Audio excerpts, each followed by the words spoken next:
مگر عمل درآمد کرانے والے بھی عمل درآمد نہیں کر پاتے. یہی ہم صورتحال ہے جو اس وقت ایم کیو ایم کے ساتھ دیکھ رہے ہیں اور ماضی میں بھی دیکھتے رہے ہیں. جماعت اسلامی کے ساتھ کیا ہوا ہے اور کراچی والوں کے ساتھ کیا ہوا ہے یہ ہم پوچھیں گے. امیر جماعت اسلامی کراچی جناب حافظ نعیم الرحمان ہمارے ساتھ موجود ہیں. بہت بہت شکریہ حافظ صاحب. آپ یہ دیکھ رہے ہیں آپ نے بھی احتجاج کیا, ایک دھرنا دیا, ایک پیپلز پارٹی سے معاہدہ کیا. خیر آپ کی اتنی قوت نہیں, انہوں نے عمل درآمد نہیں کیا, بھول گئے جو کچھ بھی کیا. یہ ایم کیو ایم پاکستان کے ساتھ تو حکومت پلٹ گئی تھی ان کی مدد کی وجہ سے. عمران خان کی حکومت ختم ہو گئی, یہ اس حکومت میں آ گئے. ایک وزیر انہوں نے صرف بدلوا لیا, فیصل سبزواری کو میری ٹائم کا وزیر بنا دیا. باقی کراچی کے ساتھ جو وعدے کیے گئے تھے, جو ارادے کیے گئے تھے, جو تمام باتیں جو مل کے شہباز شریف, آصف زرداری, مولانا فضل الرحمان اور خالد مقبول صدیقی نے کراچی سے وعدے کیے تھے, آج 3 ماہ ہو گئے ہیں. کراچی والے تو اس کو صبح شام یاد کرتے ہیں, یہ تو یاد بھی نہیں کرتے. تو کیا کریں اس کا علاج؟ خان صاحب آپ دیکھیں نا, یہ کوئی پہلی دفعہ تو نہیں ہوا.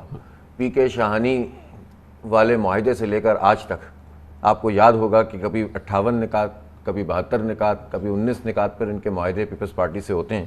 لیکن اصل میں تو کراچی کا مینڈیٹ وڈیروں کے ہاتھوں فروخت ہوتا ہے اور اس کے نتیجے میں جو ہے وہ ان کو تو مل جاتا ہے. اب دیکھیں انہوں نے کیا لیا. وزارت آپ نے کہا لی, اور ابھی پتہ چل رہا ہے میڈیا میں آ رہا ہے کہ 50-50 کروڑ روپے یہ ایم پی اے کو فنڈ دیں گے. اب ظاہر ہے آپ کو معلوم ہے یہ کون سا فنڈ ہوتا ہے اور اس کے نتیجے میں کون پنپتا ہے. نہیں, کراچی کی جیب میں تو وہ نہیں جائے گا نا, وہ تو اب جس کو ملے گا اس کی جیب میں جائے گا. اصل بات یہی ہے نا, تو یہ اپنی جیبوں کے لیے ہمارا سودا کرتے ہیں. اب آپ مجھے بتائیں, جہاں تک ہمارے معاہدے کا تعلق ہے, میں آپ کو یہ بتاتا ہوں کہ جب ہم نے 29 دن دھرنا دیا, اس کے بعد یہ خود آ کر انہوں نے جو ہے وہ اعلان کیا اور انہوں نے کہا کچھ چیزوں کا تعلق کابینہ سے اور کچھ کا تعلق اسمبلی سے. یہ بات صحیح ہے کہ کابینہ والی چیزیں انہوں نے کر دیں اور انہوں نے طے کر دیا کہ بھئی میئر جو ہے وہ اب اگر منتخب میئر واٹر بورڈ کا چیئرمین ہوگا اور پی ایف سی ایوارڈ اور وغیرہ وغیرہ. اب باقیوں کا تعلق جو تھا وہ اسمبلی سے تھا, وہ ترمیم بھی انہوں نے پیش کر دی.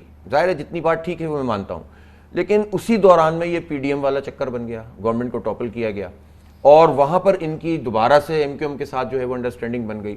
اب یہ دونوں مل کر کراچی والوں سے کھیل رہے ہیں. کہتے یہ ہیں کہ چونکہ سپریم کورٹ کا فیصلہ آ گیا تو 140A کے مطابق تمام چیزیں اختیارات منتقل کر دیے جائیں. ہم پیپلز پارٹی والوں سے کہہ رہے ہیں کہ بھائی تمام اختیارات آپ منتقل کریں, ہم پرنسپل اسٹینڈ ہمارا بھی یہی ہے, لیکن جتنی چیزیں آپ کے ساتھ طے ہو گئی ہیں, جو ترمیم آپ نے پیش کی ہے, کمیٹی سے پاس کریں اور اس کے بعد اس پر امپلیمنٹ کریں. بقیہ کے لیے کمیٹی کام کرتی رہے. یہ بالکل جائز ہماری بات ہے, وہ بات چیت ہوتی ہے تو مانتے بھی ہیں, لیکن عمل درآمد نہیں کر رہے, اس میں ڈیلے کر رہے ہیں. اب بلدیاتی انتخاب جب آ گیا تو اب کورٹ میں سب مل کر جا رہے ہیں. اب اتفاق کی بات یہ ہے کہ مجھے حیرانی ہے کہ پی ٹی آئی کیوں جا رہی ہے کورٹ میں کہ الیکشن ڈیلے کیا جائے. مطلب ان کو کیا ہے, ان کو تو اس وقت جو ہے وہ کہتے ہیں ہمارا بہت بڑا مینڈیٹ ہے. تو لیکن ظاہر سی بات ہے کہ کراچی کے کیس میں پی ٹی آئی نے بھی ہمیں کچھ نہیں دیا. 14 قومی اسمبلی کی سیٹیں تھیں, صدر صاحب یہاں سے, گورنر صاحب یہاں سے, پلٹ کے نہیں دیکھا. خان صاحب نے ایک رات نہیں گزاری. خان صاحب بھی یہاں سے تھے, اور مسئلہ یہ بھی ہے بلدیات سے ان کو خوف بھی آ رہا ہے. اب بات یہ کہ میں پوچھنا چاہتا ہوں, میں تو کراچی کے لوگوں سے بھی کہتا ہوں کہ یار آپ کا پی ٹی آئی سے تعلق ہے, ہمیں اس پہ اعتراض نہیں ہے. آپ نیشنل اس میں دیکھتے ہیں لیڈر اپنا پسند کرتے ہیں. پیپلز پارٹی والوں سے بھی کہتا ہوں, ایم کیو ایم والوں سے, لیکن ان میں سے کون سی پارٹی ہے جو کراچی کا مسئلہ حل کر سکتی ہے؟ کبھی کیا ہے؟ پلٹ کے نہیں دیکھتے ہیں یہ لوگ. اسی لیے ہم یہ سٹرگل کر رہے ہیں. کراچی کے حقوق کی تحریک بھی ساتھ ساتھ چلا رہے ہیں, بلدیاتی کیمپین بھی ساتھ ساتھ چلا رہے ہیں. اور پیپلز پارٹی کو اب اگر یہ پیپلز پارٹی سمجھ رہی ہے کہ جماعت اسلامی بھی ایم کیو ایم کی طرح ہے, بھائی اس میں ہمیں تو 2% کا بھی جو ہے نا اس میں کوئی لینا دینا نہیں ہے, ہم اپنی ذات کے لیے نہیں کرتے. اگر انہوں نے اس معاہدے پہ عمل درآمد نہیں کیا تو یہ کوئی دور نہیں ہے, پہلے سندھ اسمبلی پہ دھرنا دیا تھا, اب سی میں اس پہ بیٹھ جائیں گے, پھر پوری دنیا کے سامنے آپ کا چہرہ. زرداری صاحب یہ فرماتے ہیں کہ میں تو وعدے کا پکا ہوں, جو معاہدہ کر لیتا ہوں وہ نبھاتا ہوں. تو بھائی نبھائیں نا. آپ کی پارٹی نے پوری میڈیا کے سامنے وعدہ کیا تھا کہ ہم یہ اختیار دے دیں گے کراچی کو, تو پورا کریں. تیسری بات یہ کہ میں سوال کرنا چاہتا ہوں ایم کیو ایم اور پیپلز پارٹی سے بھی. 14 سال سے مسلسل برسر اقتدار ہیں, جس میں سے 7 سال تقریباً 6 سے 7 سال ایم کیو ایم ان کی شریک رہی ہے اس ٹینیور میں. 14 سال میں ترقیاتی بجٹ کو اگر آپ کیلکولیٹ کریں گے اس وقت کے ڈالر ویلیو کے ساتھ, تو آج تک صرف ترقیاتی بجٹ میں تعلیم اور صحت میں جو کچھ یہ گل کھلا رہے ہیں اس کی بات نہیں کر رہا, وہ 5000 ارب روپے بنتے ہیں, 23.6 بلین ڈالر, بلکہ شاید اب تو ریٹ بڑھتا چلا جا رہا ہے اور بھی ہو گئے زیادہ. 5000 ارب روپے کہاں ہیں؟ اس کراچی کو کوئی ایک پروجیکٹ نہیں دیا انہوں نے, نہ پانی کا, نہ ماس ٹرانزٹ کا, نہ کے سی آر کا.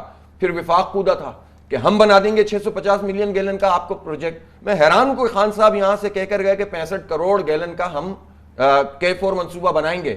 اور وہاں پہنچے تو انہوں نے اس کو 26 کروڑ گیلن کر دیا اور اب حافظ صاحب یہ بتائیے کہ اس کے باوجود کہ یہ مسائل ہیں، یہ عذاب کی کیفیت ہے اس شہر پر، یہ مرکز کے اندر یہ تقریباً 60% اس کے ریونیو میں کنٹریبیوٹ کرتا ہے، حکومت سندھ کا خزانہ 98% کراچی سے چلتا ہے، کراچی کو اپنا پانی ہے، نہ سڑک ہے، نہ کوڑا اٹھ رہا ہے، نہ کسی قسم کی کوئی سہولت ہے، نہ سرویلنس کیمرہ ہے، اسٹریٹ کرائم قدم قدم پر ہے، مگر کیوں آپ چلے دوسری جماعتوں پر الزامات ہیں، انہوں نے کراچی کے ساتھ جو کچھ کیا، جماعت اسلامی کا تو اچھا ریکارڈ ہے، ایک اچھی آنیسٹ لیڈرشپ ہے، آپ کیوں نہیں موبلائز کر پا رہے کراچی کو کہ ایک وہ تحریک بپا کر دیں جس سے کہ تبدیلی آئے؟ دیکھیں، یہ ایک تو کراچی کے لوگ خود سے نکلنے والی جو کیفیت ہے نا، اس کا پرابلم یہ ہے کہ 35 سال کا ان کا تجربہ بہت خراب گزرا ہے، مر گئے یہ، ان کے جوان ختم ہو گئے، ان کو بہت برا دھوکہ ہوا،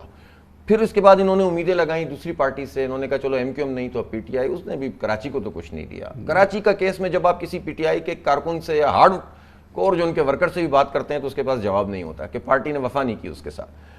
ہم جد و جہد کر رہے ہیں اور آپ دیکھیں اس کے نتائج بہت زبردست طریقے سے آگے بڑھا۔ آپ نے کینٹونمنٹ کے بورڈ کے انتخابات دیکھے، اس میں جماعت اسلامی تیسری بڑی پارٹی کے طور پر آئی اور یہ سب نے کہا کہ یہ جماعت اسلامی کا انتخابی کم بیک بھی ہے۔ احتجاج تو کر رہے تھے، مزاحمت تو کر رہے تھے، لیکن انتخابی لحاظ پولیٹیکل اوپینین کے جتنے غیر جانبدار سروے ہیں آپ پتہ کر لیجئے، الحمدللہ اب جماعت اسلامی کراچی کے لوگوں کی چوائس ہے۔ میں ابھی بھی یہ کہتا ہوں کہ میں بہت زیادہ سٹرگل کرنے کی ضرورت ہے، اپنے ورکر سے کہہ رہا ہوں کہ آپ اب اعتماد کے ساتھ آئیں، اب آپ وہ ہاری ہوئی پارٹی نہیں ہیں، اب لوگ آپ کی طرف دیکھ رہے ہیں۔ آپ مجھے بتائیں کسی پارٹی کی کوئی لیڈرشپ کراچی کو ریپرزینٹ کرتی ہے؟ جماعت اسلامی کی کرتی ہے، ہم ساتھ چلتے ہیں لوگوں کے، تو الحمدللہ اب ہم اس اعتماد کے ساتھ جا رہے ہیں۔ اب یہ بلدیاتی انتخاب سے فرار اختیار کر رہے ہیں، کورٹ میں جا رہے ہیں کہ بس کسی طرح سے یہ، لیکن ہم اس کو نہیں ہونے دیں گے۔ ہمارے نام سے انہوں نے جھوٹی چیز چلائی کہ ہمارے MP نے سلیکٹ کمیٹی میں حمایت کی کہ جو ہے وہ الیکشن نہیں ہونا چاہیے، ہمارے MP نے حمایت نہیں کی۔ جماعت اسلامی کا اسٹینڈ ہے الیکشن کرو لیکن الیکشن کے تقاضے پورے کرو۔ آج کی تاریخ تک ووٹر لسٹ نہیں ملی، جعلی RO لا کے بٹھا دیے ہیں پولیٹیکل بنیادوں کے اوپر۔ ہمیں تو کہتے ہوئے اچھا نہیں لگتا، لیکن لسانی اور متعصبانہ طریقے سے اگر پورا الیکشن کمیشن کا عملہ انچارج ہوگا اور ROs مختلف ڈپارٹمنٹ سے لا کر یہاں پر بٹھا دیے جائیں گے تو کیا الیکشن ہوگا؟ تو پیپلز پارٹی مینجمنٹ کر رہی ہے۔ پیپلز پارٹی نے کیا حرکت کی؟ جن کے بارے میں ان کا خیال ہے کہ پیریفریز کی سیٹیں، لیکن یہ ساری چیزیں فیل ہو جائیں گی اگر عوامی قوت اس کے خلاف کھڑی ہو جائے تو۔ ایگزیکٹلی یہ ہے، لیکن دیکھیں نمبرز کیسے بناتے ہیں۔ ایک جگہ پر 40,000 کی آبادی پہ UC ہے، اورنگی ٹاؤن میں 95,000 کی آبادی میں UC ہے، ضلع وسطی میں 80,000 اور 90,000 کی آبادی پہ UC ہے، اور وہاں پر 60% ووٹر ہیں وسطی میں، اور یہاں پر جو ہے وہ 30% ووٹر ہیں۔ گویا ووٹر کے تناسب سے 1 اور 4 کا ریشو ہے، اس طرح سیٹیں بناتے ہیں، جعلی جمہوریت ہے۔ اس کے باوجود آپ کی بات درست ہے کہ عوام نکل کر صحیح جینون لیڈرشپ کی طرف آ جائیں۔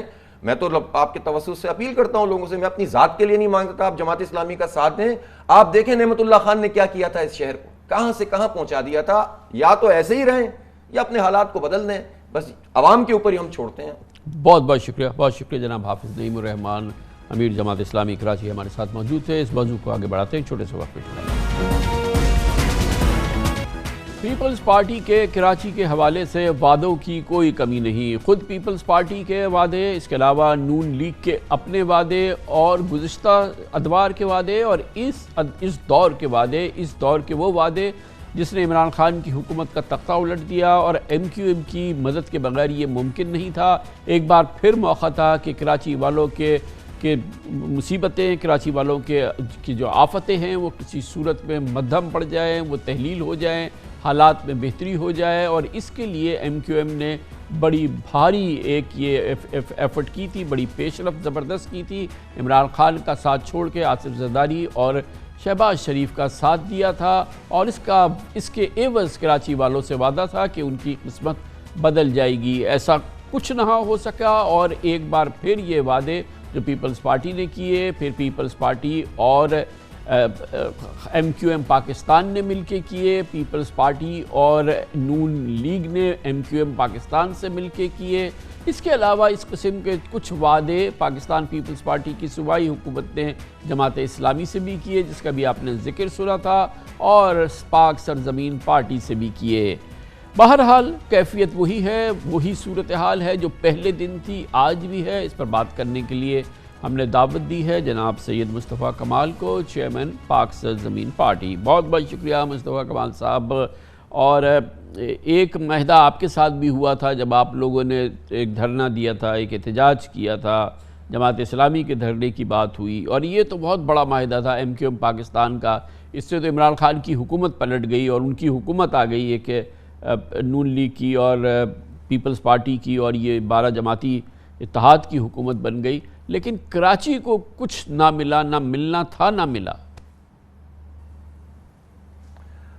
جی تھینک یو کامران بھائی، اور اس کی وجہ یہ ہے کہ دیکھیے اصل پاور تو اقتدار جو ایوانوں میں جو لوگ ہیں ان کے پاس ہے۔ آپ نے بہت سب چیزیں آپ نے کھل کر سامنے رکھ دی ہیں کہ ایم کیو ایم کی 7 سیٹوں کی اہمیت اتنی تھی کہ ان 7 سیٹوں سے وزیر اعظم عمران خان بچ رہے تھے اور ان 7 سیٹوں سے عمران خان کی حکومت جا رہی تھی، اور آپ نے پوری دنیا نے اور پاکستان نے یہ منظر دیکھا کہ ایم کیو ایم کے پارلیمنٹ لاجز میں آصف علی زرداری صاحب، مولانا فضل الرحمان صاحب، بلاول بھٹو زرداری صاحب، شہباز شریف صاحب اور پاکستان کی ساری پارٹیز کے سربراہان ایک ساتھ مل کر ایم کیو ایم کے کمرے میں جا کر بیٹھ گئے کہ بھائی آپ کے بغیر ہماری موو صحیح کامیاب نہیں ہو رہی۔ اس کے عوض ایم کیو ایم نے، آپ نے خود بتایا کہ 2 وزارتیں لی ہیں اور یہ معاہدے کی 4 کاپیاں لی ہیں جو کہ 88 سے چلتا چلا آ رہا ہے۔ ہونا یہ چاہیے تھا کامران بھائی کہ جو ہوگا جب بھی ہوگا وہ یہ اس طرح سے ہوگا کہ ہمیں آئین میں 3 آئینی ترامیم چاہیے۔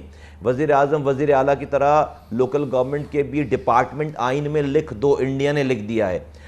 این ایف سی ایوارڈ کی طرح P F C award provincial finance commission, وزیر اعلیٰ این ایف سی ایوارڈ میں پیسے لیتا ہے، نیچے ڈسٹرکٹ کو پیسے نہیں دیتا، پی ایف سی ایوارڈ لکھا ہوا نہیں ہے، یہ آئین میں لکھ دو۔ تیسری بات یہ کہ جب تک لوکل گورنمنٹ ایگزسٹ نہیں کرتا الیکٹڈ، اس وقت تک ملک میں M N M P S کے الیکشن نہیں ہونے چاہیے۔ یہ 3 آئینی ترمیم کا مسودہ ہاتھ میں رکھتے زرداری صاحب کے اور شہباز شریف صاحب کے، کہتے صبح اسمبلی کھلوا لو اور اسمبلی میں یہ آئینی ترمیم موو کر دو، ہماری انکنڈیشنل سپورٹ ہے، ایک بھی وزارت نہیں چاہیے ہمیں۔ میری گلی کوچوں میں اختیارات وسائل آ جاتے، پورے پاکستان کی گلی کوچوں میں اختیارات وسائل آ جاتے۔ بدقسمتی کے ساتھ ایم کیو ایم کو یہ سب کچھ پتہ ہے، وہ اتنی منجھی ہوئی جماعت ہے، ان کو پتہ ہے کہ پیپلز پارٹی نے ان کی نہیں بات مانی۔ اگر آپ آج سپریم کورٹ کے ڈیسیجن کے بعد اگر سپریم کورٹ یہ لکھ رہی ہے آخر میں کہ یہ ساری ہمارے آرڈرز کی امپلیمنٹیشن جو صوبائی حکومت جائے اور اپنے قانون سازی کرے، او بھائی صوبائی حکومت ہی تو کلپریٹ ہے۔ آپ نے سپریم کورٹ کے جج صاحب نے جانے سے ایک دن پہلے یہ آرڈر دے دیا اور جو چور ہے اسی کو چوکیدار بنا کے چلے گئے، تو یہ تو سارا یہ نہیں ہوگا، کچھ بھی نہیں ہوگا۔ میں کہتا ہوں کردار اگر ہونا چاہے، مگر آج بھی بہر حال اس جماعت کو آخری الیکشن میں تو کراچی والوں کے جس انداز کے بھی تھے وہ ووٹ تو تھے، اس کے بعد آج بھی یہ حکومت اس کی ہی دو اراکین کی اکثریت ہے۔ آج بھی ایم کیو ایم چاہے اس معاہدے پر عمل درآمد نہ ہونے کے عوض اس کی سزا کے طور پر اس حکومت سے نکل جائے اور کراچی والوں کو کہے کہ بھائی کہ ہم نے آپ کا قرض جو ہے وہ ہم آپ کو واپس کر رہے ہیں، کیونکہ ووٹ تو آپ نے ہمیں دیا تھا، اس لیے کہ آپ ہمارے مسائل حل کریں گے۔ تو ہم سے انہوں نے جھوٹ بولا یا ہمارے معاہدے پہ عمل نہیں کیا، شہباز شریف صاحب نے، آصف زرداری صاحب نے، ہم اس حکومت سے نکل رہے ہیں، نکل جائیں 2 منٹ میں۔ کہنے کی تو بات کامران بھائی بہت دور کی ہے، اگر یہ صرف نیک نیتی سے ارادہ بھی کر لیں نا حکومت ان کی بات مان لے گی۔ حکومت کو اس کا پتہ ہے کہ یہ کبھی بھی حکومت نہیں چھوڑیں گے، یہ ایک حکومت سے چھوڑ کر دوسری حکومت جانے سے پہلے حکومت میں شامل ہوں گے۔ دیکھیں انسان کامران بھائی اپنے کردار سے پہچانا جاتا ہے، جو کردار معذرت کے ساتھ اس ایم کیو ایم کا رہا ہے کہ آخری منٹ تک وزیر اس پرانی حکومت کا وزیر بیٹھ کر اپنی ہی حکومت گرانے کے لیے زرداری صاحب سے مذاکرات کر رہا ہے، اس کردار کو جس سے آپ مذاکرات کر رہے ہیں وہ بھی تو دیکھ رہے ہیں، ان کو پتہ ہے کہ آپ حکومت کے بغیر 1 منٹ بھی باہر نہیں رہ سکتے۔ یہ صرف آپ تو بولنے کی بات کریں، میں کہہ رہا ہوں اگر یہ ارادہ بھی کر لیں تو حکومت ان کی ساری بات مان لے گی۔ حکومت کو پتہ ہے کہ یہ ارادہ بھی نہیں کر سکتے۔ اچھا یہ بتائیں کہ پھر یہ کیا ہے، یہ اگر ایسا ہو تو ان کی پوزیشن بہتر ہوگی، کراچی والوں کے نزدیک ان کی کچھ نہ کچھ اہمیت بڑھے گی، ہر صورت میں منافع کا سودا ہے، تو آخر وہ کیا مجبوری ہے، وہ کیا پریشانی ہے؟ کیا ساری ایفرٹ عمران خان کی حکومت اس لیے گرائی گئی تھی کہ فیصل سبزواری جو ہے وہ میری ٹائم کا منسٹر بن جائے؟ بس اس کے علاوہ تو کوئی تبدیلی نہیں آئی ہے نا، باقی تو سب ایسا کہ ویسے امین الحق ویسے ہی آئی ٹی کے وزیر ہیں، باقی تمام، اور شہر کراچی کا تو کوئی مسئلہ ایک حل نہیں ہوا۔ ایک چیز ہوئی ہے وہ یہ کہ فیصل سبزواری میری ٹائم کا منسٹر بن گیا بس۔ جی بالکل، اس سے کسی نہ پچھلی حکومت کی 2 وزارتوں سے کراچی کے کسی ایک انسان کو فائدہ ہوا ہے، اور نہ ہی آج کی وزارتوں سے کسی، اور خاص طور پہ میں اگر اور میں کھل کر اگر کہہ دوں کہ بھئی یہ تو مہاجر نام پر سیاست کرتے ہیں نا، تو کسی ایک مہاجر کا فائدہ ہوا ان 2 وزارتوں سے نہیں ہوا. ہاں، وزیروں کا اور ان کے گھر والوں کا اور ان کے لوگوں کا ضرور فائدہ ہوا. آپ نے یہ بات کہی نا کہ بھئی پھر کیا وجہ ہے یہ تو پاپولر ہو جائیں. کامران بھائی، ایشو یہ ہے کہ سب کو اپنے کارناموں کا پتہ ہے، سب کو اپنی کرپشنز کا پتہ ہے، سب کو اپنی GITs کا پتہ ہے. ان کو پتہ ہے کہ جس دن یہ حکومت سے باہر ہوں گے ان کو یا تو ملک سے باہر جانا پڑے گا یا پھر جو ہے وہ جیل جانا پڑے گا ٹوٹلس، اور سب کو ان چیزوں کا پتہ ہے. تو میں اس لیے بار بار کہتا ہوں کہ بھائی جب جو اب تک ہوا سارا ہوا، آج سے بھی اپنے کردار کو ٹھیک کریں. اور ادروائز یہ سب کچھ دیکھیے کہ ابھی لانڈی کے الیکشن میں 30,000 کا ڈیفرنس جو ان کے 65 ووٹوں پہ آ گیا ہے. 30,000 کا ڈیفرنس تھا، 30,000 کی لیڈ سے جیتے تھے پچھلا الیکشن 2018 میں، اب وہ صرف 65 ووٹ کے ڈیفرنس سے جیتے ہیں. اگر ان کے پاس 5 سیٹوں کی بارگننگ چپ نہیں ہوتی تو شاید یہ بھی 65 ووٹوں سے بھی یہ نہیں جیتتے اور کسی کو دے دی جاتی وہ سیٹ. تو یہ حالات ہو گئے. اگر اب بھی عقل نہیں کریں گے تو یہ پھر کہانی ختم ہو جائے گی ساری. تو اس کے لیے یہ شہر کراچی والے کیا کریں؟ یہ اس کا کیا جواب ہے؟ ایک تو ظاہر جواب ہے کہ آئندہ الیکشن ہو وہ ان کو ووٹ نہ دے. کامران بھائی ویری سمپل، شہر کراچی والے میرا ساتھ دیں. میں آپ کو بالکل وداؤٹ ونسنگ مائی ورڈ کہوں گا، میرا ساتھ دیں بھائی. میں جو 6 سالوں سے بات کر رہا ہوں ہر بات میری صحیح ثابت ہوتی چلی جا رہی ہے. ہم نے یہ شہر اپنے ہاتھوں سے بنایا تھا، حرام نہیں کمایا کوئی بھی. 300 ارب روپے خرچ کیے، 1 روپے کا کوئی الزام نہیں ہے. آج بھی ہمیں شہر بنانا آتا ہے، حق کے لیے لڑنا آتا ہے. میرا ساتھ دیں، میری پارٹی کا ساتھ دیں، اور اس کے بعد اگر نہ ہو تو بھئی اس سے برا کیا کریں گے؟ ورنہ ہمیں جو ہے وہ چوکوں پہ لٹکا دے اگر ہم ڈیلیور نہیں کر سکیں تو. یہ very simple. I won't mince my word. بالکل آپ غلط ڈیسیجن کر رہے ہیں تو غلط ہی اس کا جو رزلٹ آئے گا. آپ کراچی والے یہ سچ چلے بھائی، پہلے یہ سب چیزیں نہیں پتہ تھی اب پتہ چل گئیں. آپ میرا ساتھ دیں، میری پارٹی کا ساتھ دیں. میرے پاس کردار ہے، میرے پاس لیگیسی ہے کام کرنے کی. آپ ایک دفعہ مجھے ساتھ دیں، ہم یہ ٹھیک کر سکتے ہیں بہت اچھا. اور مجھے کسی سے لڑائی کرنے کی ضرورت نہیں ہے، آپ کو کردار کے ساتھ بات کرنے کی ضرورت ہے. ٹھیک ہو جائے گا سارا سلسلہ. بہت شکریہ جناب مصطفیٰ کمال ہمارے ساتھ موجود تھے. کمرشل بریک اس دوران نیوز ہیڈ لائنز دیکھیں، اس کے بعد ہم اپنے پروگرام کے باقی حصے کے ساتھ واپس آتے ہیں. واضح اطلاعات ہے کہ بالآخر شہباز شریف حکومت نے IMF کے تمام مطالبات ماننے کا فیصلہ کیا ہے. اس کے بعد پاکستان اور IMF کے مذاکرات نتیجہ خیز مرحلے میں داخل ہوتے دکھ رہے ہیں. اس سال مارچ سے منجمد قرض پروگرام بحال ہونے کی امید ہے، اور IMF کی تسلی کے لیے شہباز حکومت نے بجٹ میں 436 ارب روپے کے اضافی ٹیکسز لگانے کی شرط مان لی ہے. یہ نہیں معلوم کہ یہ ٹیکسز آئیں گے کہاں سے، مگر بہرحال حکومت نے کہا ہے کہ وہ ایسا کرے گی. اس کے علاوہ پیٹرولیم لیوی بتدریج بڑھا کر 50 روپے لیٹر تک پہنچانے کی بھی یقین دہانی کرا دی گئی ہے. ہر لیٹر پہ 50 روپے حکومت ٹیکس لگائے گی. IMF کی یہ ڈیمانڈ تھی، حکومت نے اس کو تسلیم کیا ہے. تنخواہ دار طبقے اور اشرافیہ کے بڑے منافعوں پر بھی ٹیکس بڑھے گا. یہ پیش رفت وزیر خزانہ ڈاکٹر مفتاح اسماعیل کی سربراہی میں پاکستانی معاشی ٹیم کی IMF سٹاف مشن سے کل ورچوئل میٹنگ کے بعد سامنے آئی ہے، اور پاکستان میں IMF کی نمائندہ ایشتر پیریز نے مقامی میڈیا میں اس باہمی اتفاق کی تائید کی ہے. اب پیر تک IMF سے memorandum of economic and financial policy یعنی MEFP ملنے کی خبریں ہیں، جس کے بعد سٹاف لیول اگریمنٹ کی طرف آگے بڑھا جائے گا. اور پھر جب سٹاف لیول اگریمنٹ ہو جائے گا اس کے بعد پھر یہ معاملہ IMF بورڈ کے پاس جائے گا. اور دوسری طرف حکومت کو 1 جولائی سے پہلے نظرثانی شدہ بجٹ، یہ ہمیں کہنا چاہیے کہ دراصل حقیقی بجٹ کی پارلیمنٹ سے بھی منظوری لینی ہے. اور اس دفعہ IMF اس سب چیز کی پہلے آپ سے گارنٹی لینا حاصل کرنا چاہتی ہے، بلکہ دیکھنا چاہتا ہے کہ اس پہ عمل درآمد شروع ہو گیا پھر کہیں جا کے یہ پروگرام منظور ہوگا. اس کے علاوہ اسی دوران IMF اور اسٹیٹ بینک آف پاکستان زر مبادلہ ذخائر میں اضافے اور مانیٹری پالیسی کے اہداف طے کریں گے. ان تمام مراحل کی ہر صورت پیشگی کامیابی کے بعد IMF کے ایگزیکٹو بورڈ پاکستان کے لیے $1 ارب کی قسط جاری کرنے کی منظوری دے گا. گویا ان تمام مراحل میں کم از کم 2 سے 3 ہفتے لگ سکتے ہیں. کوئی بعید نہیں کہ شہباز شریف حکومت نے IMF کو قائل کرنے کی ہر ممکن کوشش کی ہوگی، لیکن اعتماد کا فقدان اس حد تک بڑھ چکا ہے کہ بالآخر IMF کی شرائط کے سامنے سرنڈر کرنا پڑا۔ اب آئندہ مالی سال میں FBR کے ٹیکس ٹارگٹ پہ 436 ارب روپے مزید بڑھانے کے اثرات یقیناً براہ راست بالواسطہ طور پر عوام پر ہی پڑیں گے۔ اس لیے قوم کمر کس لے، کیونکہ مہنگائی کا ڈراؤنا خواب جلد حقیقت بن جائے گا۔ IMF کی شرائط کے سامنے شہباز حکومت کو بالآخر ڈھیر ہونا پڑا۔ کولیشن گورنمنٹ کا پہلا بجٹ پیش کر رہا ہوں۔ اب IMF کے مطالبے پر وفاقی بجٹ کا مجموعی حجم 9,500 ارب روپے سے بڑھا کر 9,900 ارب روپے سے زائد کیا جا رہا ہے، جبکہ FBR کا ٹیکس ہدف اب 7,004 ارب روپے کے بجائے 7,440 ارب روپے ہوگا، جو موجودہ مالی سال کی ممکنہ ٹیکس آمدن سے 24% زیادہ ہے۔ یقینی طور پر ریونیو وصولی کے یہ اضافی 436 ارب روپے عوام کی جیبوں سے نکالے جائیں گے۔ تنخواہ دار طبقے کے لیے فکر مندی کا سامان ہے کہ 1 لاکھ روپے ماہانہ تک تنخواہ لینے والوں پر ٹیکس دوبارہ متعارف کرایا جائے گا، کیونکہ حکومت نے 50,000 روپے سے 1 لاکھ روپے تنخواہ لینے والوں اور سالانہ 6 لاکھ سے 12 لاکھ روپے کمانے والوں پر 2.5% انکم ٹیکس لگانے سے متعلق IMF کا مطالبہ مان لیا ہے۔ 1 جولائی یعنی تقریباً اگلے ہفتے سے پیٹرولیم مصنوعات پر لیوی لگانے پر حکومت کو آمادہ ہونا پڑا۔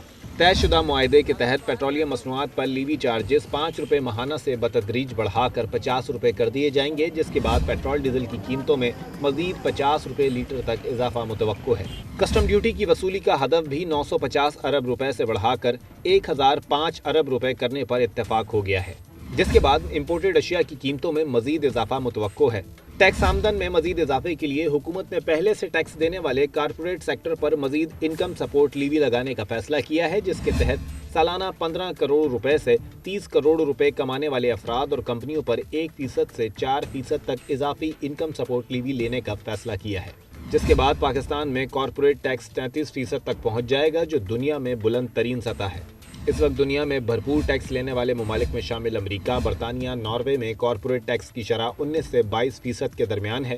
بھارت میں بھی کارپوریٹ ٹیکس 25% ہے، مگر پاکستان میں یہ ریٹ 33% تک پہنچ رہا ہے۔ یہ بوجھ بھی بالآخر ایک عام آدمی پر منتقل ہوگا۔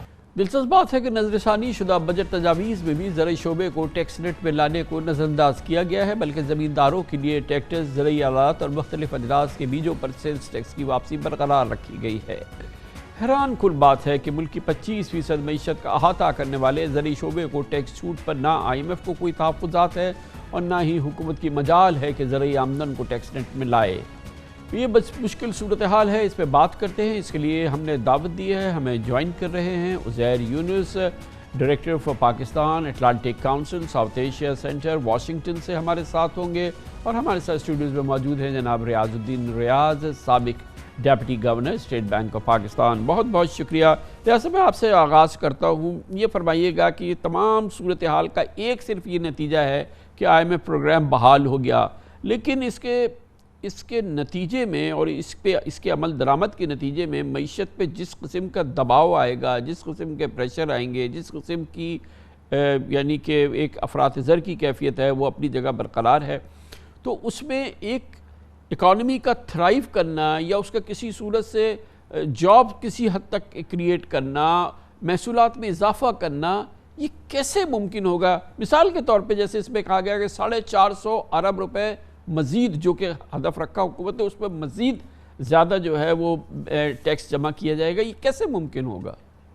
اصل میں کامران صاحب، اصل مسئلہ یہ ہے کہ ہمارے ملک میں جب بھی ترقی ہوتی ہے معاشی اور وہ ضرورت سے زیادہ ہو جائے، یعنی کہ جتنی ہماری انویسٹمنٹ اور سیونگ اس کو سپورٹ نہیں کر پاتی، تو اس کے بعد پھر یہ بیلنس پیمنٹ کرائسس شروع ہوتا ہے۔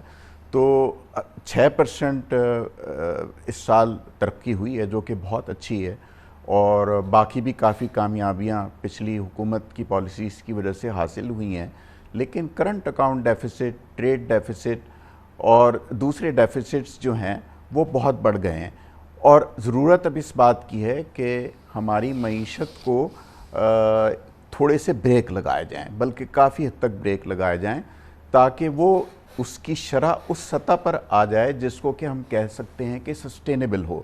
تو اب 6% گروتھ کو اصل میں کم کرنا ہے، اور اس کم کرنے کے لیے آپ کو پالیسیز ٹائٹ کرنی ہے، مانیٹری پالیسی بھی ٹائٹ کرنی ہے جو کہ ہو چکی ہے، اور فسکل پالیسی ٹائٹ کرنے کی ضرورت ہے۔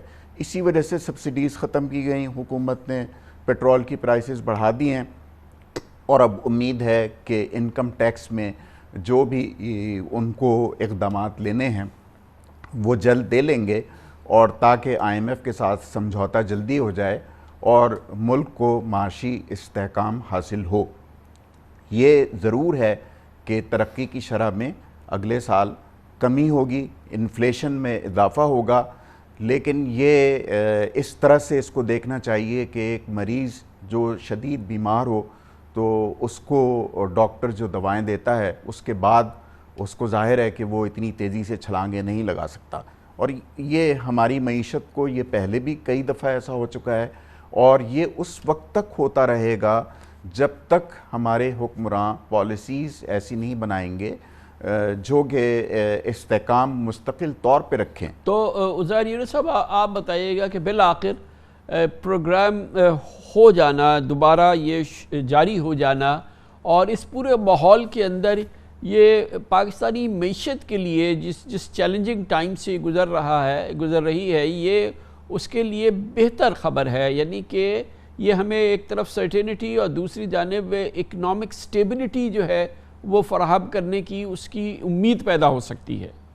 بہت، اور جو غیر یقینی کی صورتحال تھی وہ تو کم ہوگی مارکیٹ کے اندر، لیکن اصل سوال پوچھنے کا یہ ہے کہ پاکستان کی معیشت ایک اس شخص کی طرح کیوں ہے جو ہر تھوڑے ماہ بعد حلوائی کی دکان پہ کھڑا ہو کے مٹھائی تو کھا لیتا ہے، لیکن پھر جب ڈاکٹر کے پاس جانا ہوتا ہے تو بڑا شور شرابہ ہوتا ہے کہ جی یہ کیا ہو گیا اور جو ہے صحت خراب ہو گئی ہے۔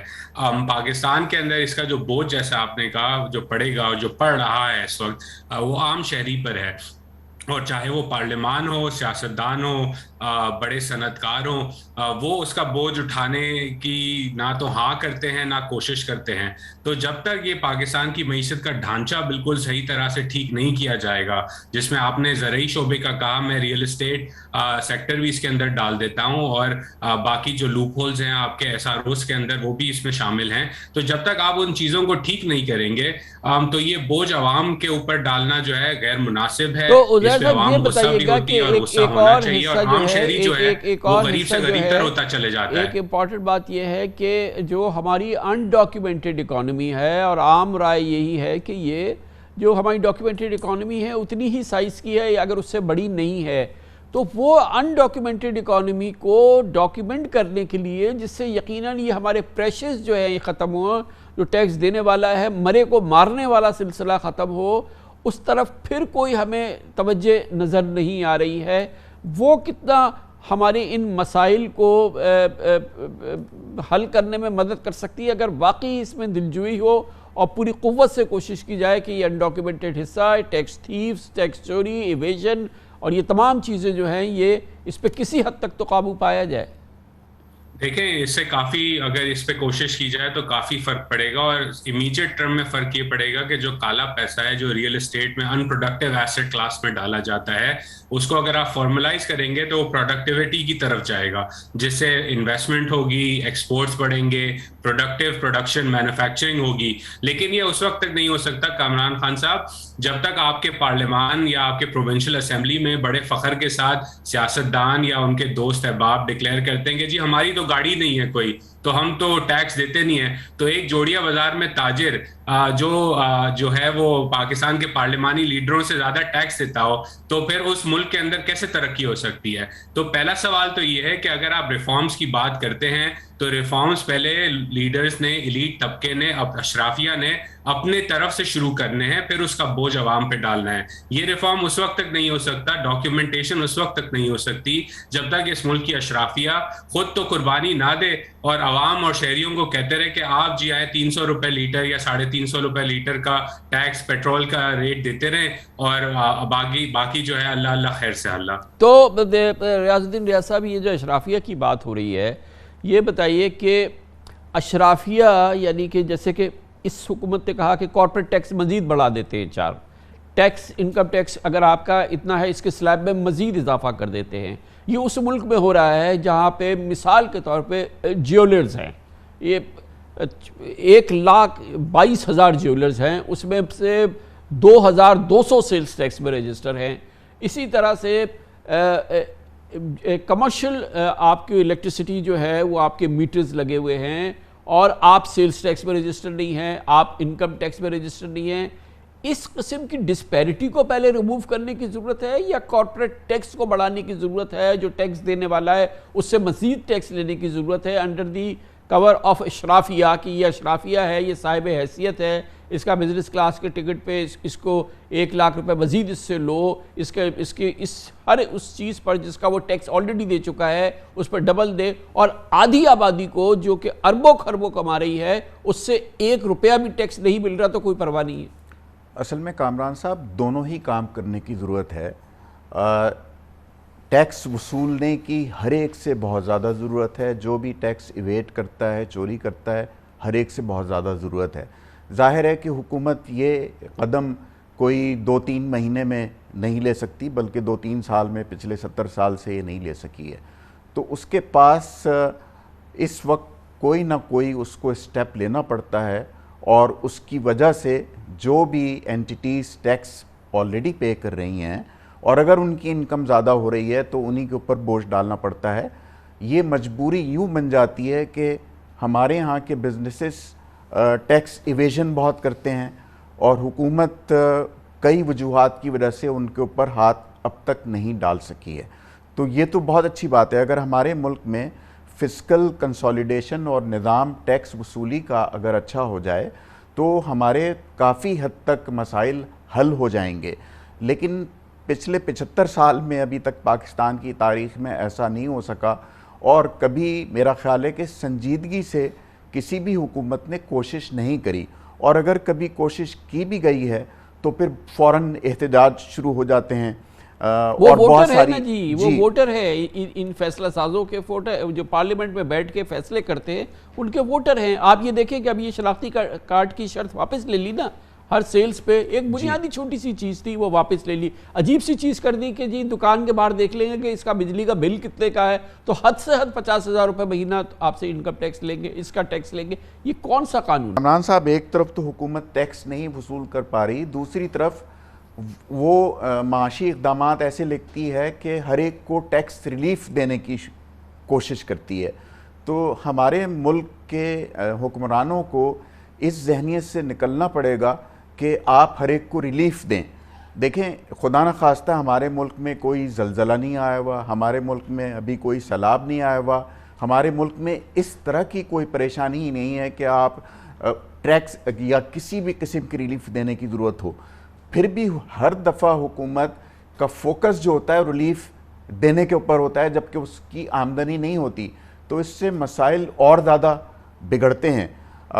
یہ مجھے بتائیں عزیر یونس صاحب کہ اب دنیا میں کمپلائنس کی اتنی بات ہو گئی ہے، FATF ہم نے بھگتا ہے 4.5 سال، اب ہمیں بتایا گیا ہے کہ ہم نے ان کے تمام ایکشن پلان پر عمل کر لیا ہے، لیکن اس کے باوجود ایز اے پاکستانی میں یہ سمجھتا ہوں کہ اتنی بڑی کیش اکانومی آج بھی کام کر رہی ہے، اتنی بڑی کیش اکانومی جو ہے وہ تھرائیو کر رہی ہے، اور یہ وہ ساری اکانومی ہے جو کہ کسی ٹیکس مد میں نہیں ہے، اس کا ذکر بھی نہیں ہے کہ اس پہ کیا ٹیکس ڈالنا ہے. ٹیکس بڑھانا ہے تو میرا ٹیکس بڑھانا ہے، یا میرے جیسے جتنے لوگ ہیں جن کو جو کہ پابندی سے اور انتہائی ایمانداری سے پورا ٹیکس دیتے ہیں ان کو ہی کچلنا ہے.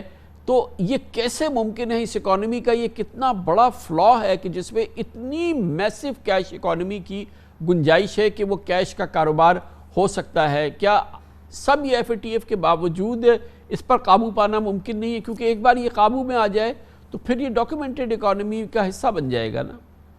دیکھیں ڈنڈے کے زور پہ ہم نے کافی کوشش کر لی ڈاکیومنٹیشن کی، 75 سال میں نہیں ہو سکا. میرا ماننا یہ ہے کہ آپ نے یہ ڈاکیومنٹیشن انسینٹیو سے کرنی ہے.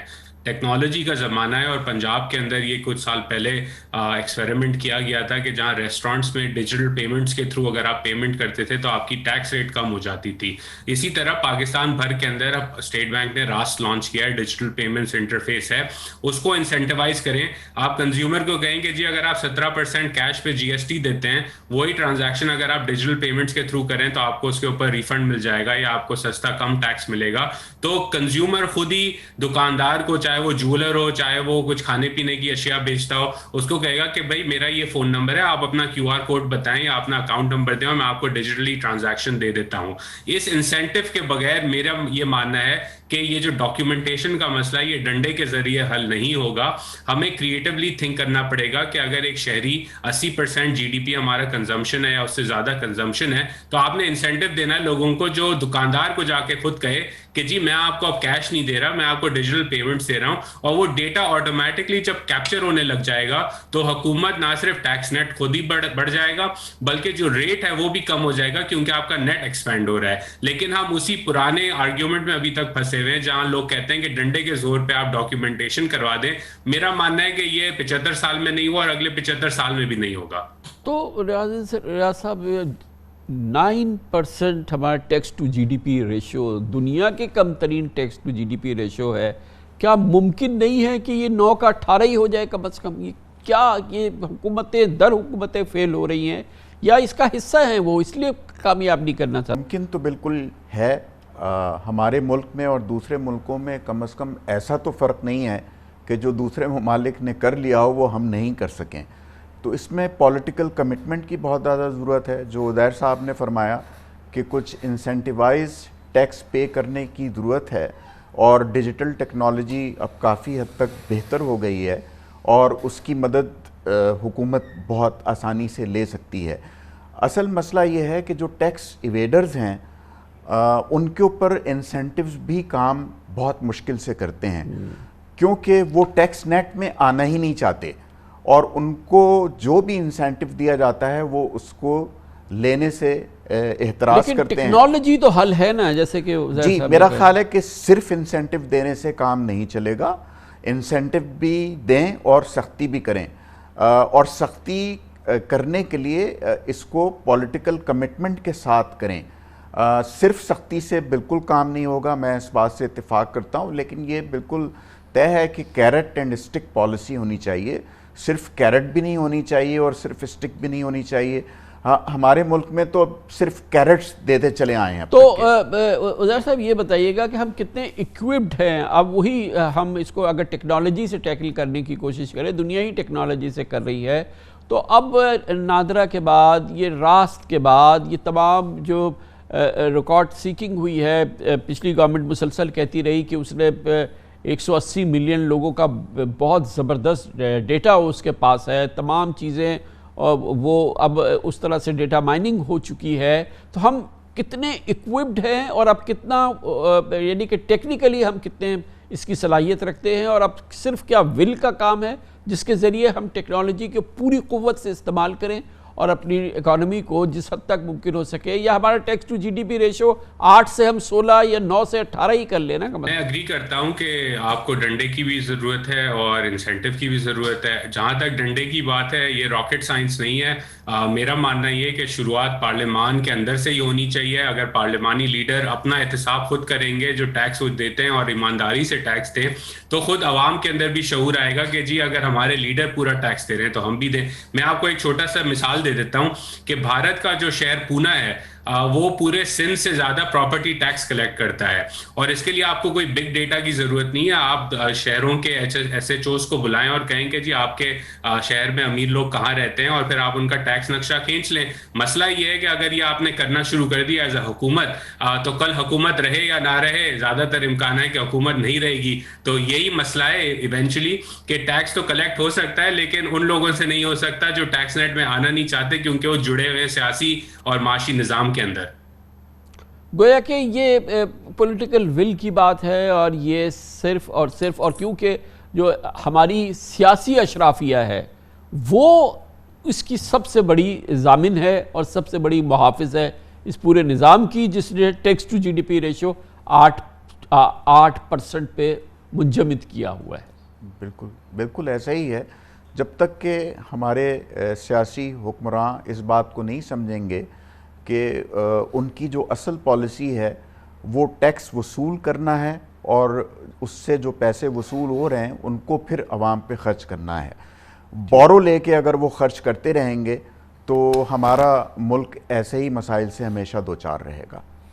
بڑی نوازش، بہت بہت شکریہ. کمرشل بریک، اس کے بعد IMF پروگرام پہ ہماری بات ہم جاری رکھیں گے. ایکسٹرنل فرنٹ پہ پاکستان کے جو چیلنجز ہیں، ایک بڑی بھگدڑ مچنے والی ہے. مزید قرضوں کی ہمیں حصول چاہیے، ہمیں سود کی ادائیگیوں کے لیے ایک پورا نظام ترتیب دینا ہے. صرف پروگرام سے کام نہیں بنے گا، پروگرام سے تو پھر آگے بات بڑھے گی. اس کی بات کرتے ہیں چھوٹے سے وقفے کے بعد. تمام قرائن و شواہد سے لگتا ہے کہ IMF پروگرام کی بحالی کے بعد بھی پاکستانی معیشت میں ایک نئی بھگدڑ بچے گی، کیونکہ حکومت کو آئندہ مالی سال بیرونی ادائیگیوں کے لیے کم از کم $40 ارب درکار ہیں. بجٹ دستاویز کے مطابق 3,950 ارب روپے تو صرف لوکل یعنی مقامی اور انٹرنیشنل قرضوں کی سود کی مد میں دیے جائیں گے، مگر اس کے باوجود سود کی ادائیگی کے لیے یہ رقم کافی نہیں ہے. جی ہاں، 4,000 ارب ہمارے لیے کافی نہیں ہے کہ ہم اپنے تمام قرضوں کے سود ادا کر سکیں. اس بار بھی سابقہ روایت کے مطابق پرانے قرضوں اور ان پر سود چکانے کے لیے عالمی مالیاتی اداروں سے مزید نئے قرضے لیے جائیں گے. انٹرنیشنل مارکیٹ میں مہنگے داموں بانڈز فروخت کرنے پڑیں گے. مقامی بینکوں کو بھاری شرح سود سے ٹی بلز کی نیلامی ہوگی. سیکنڈری مارکیٹ میں ییلڈ پہلے ہی 15.5% سے بڑھ چکی ہے، جبکہ 2024 میں میچور ہونے والے پاکستانی یورو بانڈز پر شرح سود تقریباً 24% ہو چکی ہے. یورو بانڈز، ٹی بلز، بچت اسکیموں پر زیادہ مارک اپ دینے سے معیشت مزید مقروض ہوگی. اس صورتحال میں اب اسٹیٹ بینک آف پاکستان کے جانب سے شرح سود میں اضافے سے مانیٹری پالیسی کو مزید سخت کیا جائے گا. تشویشناک بات یہ ہے کہ پاکستان کو یہ تمام بندوبست ایک ایسے عالمی ماحول میں کرنا پڑے گا جب امریکہ، برطانیہ اور مغربی ممالک سمیت دنیا بھر میں مہنگائی کی وجہ سے شرح سود میں اضافہ ہو رہا ہے اور سرمایہ کار معاشی جمود کی خدشات کی وجہ سے بہت محتاط ہیں. اس حوالے سے ہمارے نمائندے خصوصی حماد عالم نے ایک رپورٹ تیار کی ہے اور جو پاکستان پر بیرونی معاملات اور اندرونی قرضوں کا بوجھ ہے اس کی تصویر کشی کی ہے. آئندہ مالی سال پاکستان کی مالی ضروریات کی بات کریں تو بس اتنا سمجھ لیجئے کہ ایک آگ کا دریا ہے اور ڈوب کے جانا ہے. صرف بیرونی ادائیگیوں کی مد میں پاکستان کو مالی سال 2022-23 میں $40 ارب سے زائد کا بندوبست کرنا ہے. $21 بلین ہم کو اگلے سال دنیا کے واپس کرنے ہیں. اس سال ہم $16 بلین کا کرنٹ اکاؤنٹ ڈیفیسٹ کریں گے، تو آپ کو 10 سے 12 بلین وہ چاہیے، تو 21 اور 12 $33 بلین یہ ہو گیا آپ کے. اب $9 بلین کا کوئی ریزرو تو ریزرو ہی نہیں ہے نا، جس کے اندر 6 تو سواپ کرے ہوئے ہیں، کچھ ڈپازٹس ہیں. تو میں سوچتا ہوں کہ کم از کم 3 مہینے کا امپورٹ ہو، اور چلو 6 بلین کا امپورٹ سمجھو، حالانکہ اس کا زیادہ ہے، تو 18 بلین ہونے چاہیے، تو 9 بلین وہ ڈالنے ہیں آپ کو، تو $40-42 بلین ہم کو چاہیے. سوال یہ ہے کہ اس پیسے کا بندوبست کیسے ہوگا. پاکستان اگر بانڈز کا اجرا کرتا ہے تو اس وقت یہ قومی خزانے کو کافی مہنگا پڑے گا، کیونکہ پاکستان کے غیر ملکی بانڈز پر ڈیفالٹ کی شرح یا انشورنس رسک پریمیم جو سال کے آغاز پر 374 پوائنٹس پر تھی، اب بڑھ کر 1380 بیسس پوائنٹس تک پہنچ چکی ہے. پاکستان کے جاری شدہ غیر ملکی بانڈز پر شرح سود بھی اب 23% سے تجاوز کر چکی ہے. اس کا مطلب یہ ہے کہ پاکستان کی بانڈز کی ویلیو کم ہو رہی ہے اور یہ غیر ملکی بانڈز انویسٹرز کے لیے زیادہ پرکشش نہیں رہے. اس کی وجہ ایک تو ہمارا معاشی بحران ہے، جس حوالے سے عالمی ریٹنگ ایجنسی موڈیز بھی کچھ روز قبل پاکستانی معیشت کا آؤٹ لک مستحکم سے منفی کر کے انویسٹرز کو خبردار کر چکی ہے. ہماری کریڈٹ ریٹنگ نیگیٹو ہو گئی، ہمارے یورو بانڈز کی ییلڈز بہت زیادہ اوپر چلی گئی، ہمارے جو ڈیفالٹ کا رسک ہے، جو ہمارے سی ڈی ایس اسپریڈز ہیں وہ تقریباً جنوری سے اب تک کوئی 10% سے بڑھ گئے ہیں. تو اس سچویشن میں پاکستان کے لیے اسپیشلی کمرشل جو ڈیٹ ہوتا ہے، جو یورو بانڈز کے تھرو یا کمرشل بینکس کے تھرو پاکستان لیتا ہے، وہ اس وقت جو ہے ملنا کافی مشکل ہو گیا. اس وقت امریکہ سمیت دنیا کے تمام مرکزی بینکوں کی جانب سے مہنگائی سے نمٹنے کے لیے شرح سود میں اضافہ کیا جا رہا ہے، جس کے باعث انویسٹرز پاکستان کے بجائے دوسرے ممالک کے بانڈز کی طرف زیادہ راغب ہو رہے ہیں. اس بات کا ادراک وزیر خزانہ مفتاح اسماعیل کو بھی ہے. 70 سینٹ سے کم پاکستان کا ڈالر کا بانڈ ہے، یعنی کہ پاکستان کی لکھا ہوا نوٹ کہ ہم آپ کو $1 دیں گے، پورا انویسٹر جو ہے وہ 70 سینٹ میں بیچ رہا ہے. Think about this is our credit default risk. Right now the yield on Pakistani bond is 17 to 20% depending on the tenor that you're buying it for. آج میرے پاس ایشین ڈیولپمنٹ بینک والے ملنے آئے اور مجھے کہتے ہیں کہ IMF کا پروگرام نہیں ہوگا تو ہم تم کو کچھ پیسے نہیں دیں گے. ورلڈ بینک کے 9.5 بلین کا لون اپرووڈ ہے, EAD میں پڑا ہوا ہے, ایک پیسہ نہیں آئے گا اگر IMF کا پروگرام اپروو نہیں ہوا. ایشین ڈیولپمنٹ بینک کے 8 بلین کے پروجیکٹس الائیو ہیں ان EAD, لیکن پیسے نہیں آئیں گے اگر تک ہم نے IMF سے بات نہیں کری. اب اگر مقامی سطح پر قرضوں کے حصول کی بات کریں تو بجٹ دستاویزات کے مطابق حکومت نئے مالی سال بینکاری ذرائع یعنی ٹی بلز اور بانڈز کی نیلامی سے مزید 1172 ارب روپے اکٹھا کرنے کا سوچ رہی ہے. اس وقت حکومت جس شرح پر ایک سالہ مدت کا ٹی بلز بینکوں سے اٹھا رہی ہے وہ 15.57% تک پہنچ چکی ہے, جس کو دیکھتے ہوئے لگتا ہے کہ اسٹیٹ بینک بہت جلد بنیادی شرح سود جو 13.75% ہے اس میں مزید اضافہ کرنے والا ہے. بنیادی شرح سود میں اضافہ ہوگا تو قومی بچت اسکیموں پر منافع کی شرح بھی بڑھے گی. نئے مالی سال حکومت کو قومی بچت سمیت دیگر غیر ملکی ذرائع سے 1996 ارب روپے قرض لینا پڑے گا. قرض برائے قرض کی یہ روش ڈیٹ کیپ کی طرف لے جا رہی ہے. آگے آنے والے دنوں میں جو ہے اس کی ڈیٹ سروسنگ کی بڑھنے کی وجہ سے ہمارے جو بجٹ کا جو امپیکٹ ہے وہ تو ایک تو سب سے بڑا یہ کہ ڈیولپمنٹ ایکسپینڈیچر جو ہے ہمارے وہ کم ہو سکتے ہیں, مزید کم ہو سکتے ہیں, اس میں کٹوتی ہو سکتی ہے جس سے ہماری گروتھ بہت زیادہ متاثر ہوگی. دوسرا یہ کہ ڈیٹ سروسنگ لینے کے لیے ہمیں مزید ڈیٹ لینے پڑتی ہے جس کی جو اس ڈیٹ سروسنگ کے حجم کو مزید بڑھا دیتا ہے. اسٹیٹ بینک آف پاکستان کے تازہ ترین اعداد و شمار کے مطابق مقامی قرض میں حکومت نے صرف ٹی بلز کی مد میں 5526 ارب روپے قرض لیا ہوا ہے, جبکہ قومی بچت سے 3313 ارب روپے قرض پہلے ہی لے رکھا ہے. یہ وہ صورتحال ہے جس کا ہمیں سامنا ہے. اب بخوبی اندازہ لگا سکتے ہیں کہ پاکستان قرضوں کے دلدل میں مزید پھنستا جا رہا ہے. بہرحال اب IMF سے معاملات طے ہونے کی سے امید ہے کہ معیشت و کاروبار میں پھیلی غیر یقینی میں کمی ہوگی اور قرض و سود کی ادائیگیوں کے لیے پاکستان کو جن چیلنجز کا سامنا ہے ان سے نمٹنا سے پیٹرولیم مصنوعات کی قیمتوں میں کمی کے حوالے سے مدد خداوندی سے ہی ممکن ہے. سب سے بڑا تو پاکستان کو سپورٹ یہ آ سکتی ہے کہ انٹرنیشنل مارکیٹ میں فیول پرائسز یا پیٹرول ڈیزل کی پرائسز جو ہیں وہ کسی صورت سے تھم جائیں, کم ہو جائیں, اور اس کی ایک کچھ جھلک ہمیں دیکھنے میں آئی ہے پچھلے 2-3 دن کے اندر اور اس میں کچھ کمی آئی ہے. لیکن بہرحال بے پناہ چیلنجز ہیں جس کا ہمیں سامنا ہے اور اس پر ہم بات کرنے کے لیے لندن جائیں گے جہاں پر بین الاقوامی معاشی امور کے ممتاز ماہر, بین الاقوامی کارپوریٹ امور کے ماہر اور ممتاز کالمسٹ جناب یوسف نظر ہمارے ساتھ موجود ہیں. بہت بہت شکریہ یوسف نظر صاحب. عمومی طور پہ یہ سمجھا جاتا ہے کہ ایک بار آپ کا پراپر IMF پروگرام ہو جائے تو آپ کی جو انٹرنیشنلی کم از کم جو آپ کے کرنٹ اکاؤنٹ ڈیفیسٹ کے مسئلے ہیں, آپ کے یہ تمام معاملات جو ہیں وہ سہل ہو جاتے ہیں. وہ آپ کے لیے وہ اس کا کوئی بہت بڑا شدید بحران باقی نہیں رہتا. لیکن مخصوص اس وقت عالمی صورتحال ہے, عالمی معیشت کی صورتحال ہے, عالمی جو اس وقت انفلیشن کی ہے, اس کے بعد پھر بڑی اونچی سطح کا انٹرسٹ ریٹ رجیم ہے پوری دنیا کے اندر دیکھ رہے ہیں. تو کلیدی چیلنجز کیا ہوں گے؟ IMF پروگرام بحال بھی ہو جاتا ہے, اس کے باوجود آپ کے نزدیک پاکستانی معیشت کے ایکسٹرنل فرنٹ پہ. دیکھیے جیسا کہ آپ نے خود کہا کہ جو ہمارا بہت بڑا ڈیفیسٹ ہے, ہماری ریکوائرمنٹ ہوگی تقریباً $40 بلین کی, اور اس کو جو ہے یہ ہم لوکل کرنسی سے تو نہیں میٹ کر سکتے ہیں, ہمیں کچھ سوچنا ہوگا. وہ اس لیے کہ اس وقت جو IMF کی بات ہو رہی ہے ابھی تک یہ بات کلیئر نہیں ہے کہ کیا جو $6 بلین کا پروگرام تھا یہ اس سے تھوڑا زیادہ ہوگا. چلیں فرض کر لیں وہ 8 بلین بھی تو ہو تو وہ بھی اس وقت کافی نہیں ہوگا. اور جس طرح ابھی خبر آئی ہے کہ ہم نے چائنیز بینک سے کچھ بات کی ہے تو $2.3 بلین آ جائیں گے, تو اس وقت صورتحال یہ کہ بمشکل گزارا ہوگا. ہمیں اس سے ایک تو یہ آپ نے صحیح کہا کہ جو آئل کی پرائسز ہیں, آج کی جو کروڈ آئل کی پرائس ہے تقریباً 6% جو ہے وہ گری ہے, اور جو اس کا پیک لیول تھا اس وقت آج کی جو آئل کی پرائس ہے وہ تقریباً اس سے 20 یا 22% کم ہے. تو ہمارے پچھلے سال جو آئل بل میں اضافہ ہوا تھا وہ تقریباً $10 بلین کا ہوا تھا. تو اس میں بھی اگر فرض کریں آپ 20-30% لگا بھی لیں تو کچھ بہت زیادہ مدد نہیں ملے گی. کہنے کا مطلب یہ ہے کہ ہمیں کچھ out of the box thinking کرنی پڑے گی, اس لیے کہ یقیناً پہلے ہم IMF سے بات کر لیا کرتے تھے اور گاڑی چل پڑتی تھی, لیکن اس دفعہ صورتحال کچھ مختلف ہے.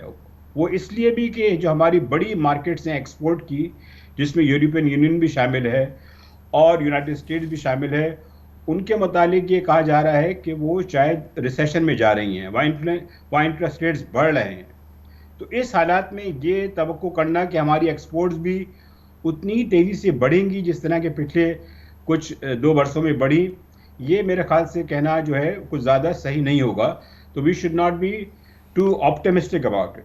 یہ بتائیے گا کہ یہ آئی ایم ایف پروگرام ہو جانے کے بعد ہمارے جو بانڈز کی قیمت جو ہے عالمی مارکیٹ کے اندر، وہ آلریڈی پچھلے حالات کی وجہ سے کافی وہ سنک کر گئی ہے، اس میں کس حد تک ریسٹوریشن ہوگی؟ اور ہم نئی اگر سیک کرتے ہیں اور ہم فلوٹ کرتے ہیں اپنے بانڈز، تو وہ تصور یہی ہے کہ اب ہمیں جو ییلڈ دینی پڑے گی وہ اس سے کہیں زیادہ ہوگی جو ہم پہلے دے چکے ہیں. ایک تو ہماری ریٹنگز ڈاؤن ہو چکی ہیں، دوسرے ہمارے رسک بڑھ چکا ہے، اور اس وجہ سے یہ ایک چیلنج ہوگا.